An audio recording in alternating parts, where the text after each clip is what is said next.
उत्तर प्रदेश में उपचुनाव और महाराष्ट्र में विधानसभा चुनाव एक साथ होने वाले हैं। उत्तर प्रदेश में कांग्रेस पार्टी और समाजवादी पार्टी का गठबंधन है। सभी 9 सीटों पर समाजवादी पार्टी ने अपने प्रत्याशी उतारे हैं। हालांकि समाजवादी पार्टी ने 2 सीटें कांग्रेस पार्टी को दी हैं और 2 सीटों पर कांग्रेस पार्टी के प्रत्याशी लड़ेंगे, पर वो लड़ेंगे समाजवादी पार्टी के सिंबल पर। इस तरह से अगर देखा जाए तो सभी की सभी 9 सीटों पर समाजवादी पार्टी के सिंबल पर ही चुनाव लड़ा जाएगा। लेकिन महाराष्ट्र के चुनाव में समाजवादी पार्टी के साथ कांग्रेस का गठबंधन नहीं बन पाया है।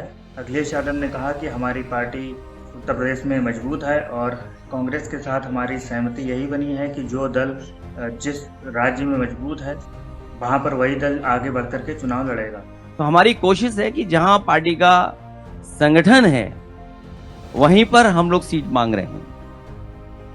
बीजेपी हारे उस दिशा में समाजवादी पार्टी काम करे। अखिलेश यादव ने कहा कि महाराष्ट्र में हमारे कई विधायक रहे हैं और जब कभी सरकार बनाने की बात आई थी तो समाजवादी पार्टी ने बीजेपी को हराने के लिए विपक्षी दल को समर्थन दिया था। इसलिए समाजवादी पार्टी ने वही सीटें मांगी थी जिन सीटों पर समाजवादी पार्टी का अच्छा खासा वर्चस्व है और जहां से समाजवादी पार्टी के 2 एमएलए जीते हुए भी हैं। राजनीति में अनुभव रहता है और हर प्रदेश की राजनीतिक परिस्थितियां अलग होती हैं। महाराष्ट्र में समाजवादी पार्टी के कई विधायक रहे हैं। समाजवादी पार्टी का महाराष्ट्र में 4 विधायक भी रह चुके हैं। हमारी पार्टी कई जगह बहुत अच्छा चुनाव भी लड़ी है। अभी सदन में 2 विधायक हैं। जिस समय सरकार बनाने की जोड़ तोड़ चल रही थी उस समय समाजवादी पार्टी के दोनों विधायकों ने समर्थन दिया था जिससे बीजेपी की सरकार न बन जाए। उत्तर प्रदेश में समाजवादी पार्टी की पहचान M22 समीकरण से थी अभी तक, M से मुस्लिम और 22 से यादव।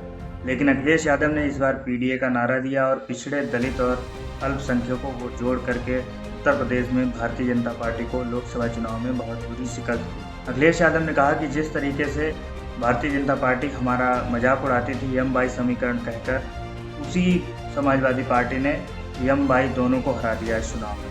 M से मोदी और 22 से योगी। यूपी से अकेले नहीं हारे, दोनों लोग हारे हैं। जो कभी कभी M22 कहते थे, ये M22 गठबंधन है। इस बार समाजवादी पार्टी का जो पीडीए का नारा था उसने दोनों M22 को हरा दिया, दोनों लोगों को हरा दिया। अखिलेश यादव कहते हैं कि ये सरकार बनने वाली नहीं थी लेकिन धोखे से बन गई। कब तक चलेगी, कब गिर जाएगी कुछ पता नहीं है, क्योंकि इन्होंने किसानों का, मजदूरों का, गरीबों का बहुत शोषण किया है। इन्होंने जो जो वादे किए सारे के सारे वादे इनके खोखले निकले।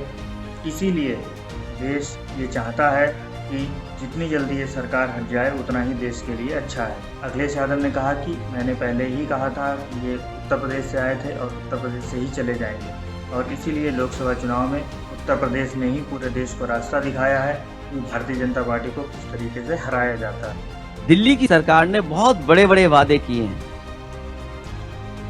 उन्होंने हमारे किसान को न जाने क्या क्या सपने दिखाए थे। आय दोगुनी जाएगी। आज पीछे मुड़कर के देखते हैं कितनी किसान की आय है। किसानों के साथ जो अन्याय हुआ, उनके दानों को लूटने का काम किया, उनके ऊपर मुकदमे दर्ज हुए, वो पूरे देश ने देखा है और देश इंतजार कर रहा है। ये सही है, सरकार बना ले गए। ये सरकार बस बन गई, सरकार बननी नहीं थी। और जहां तक उत्तर प्रदेश का सवाल है, उत्तर प्रदेश ने ही रास्ता दिखाया देश को। अगर सबसे ज्यादा मुकाबला किसी ने किया भारतीय जनता पार्टी का तो उत्तर प्रदेश की जनता ने मुकाबला किया और उत्तर प्रदेश से ये लोग आए थे और मैंने कहा था कि उत्तर प्रदेश से ही चले जाएंगे। तो ये जो दिल्ली की सरकार है चलने वाली नहीं है, ये गिरने वाली सरकार है और कब गिर जाए इसका किसी को नहीं पता।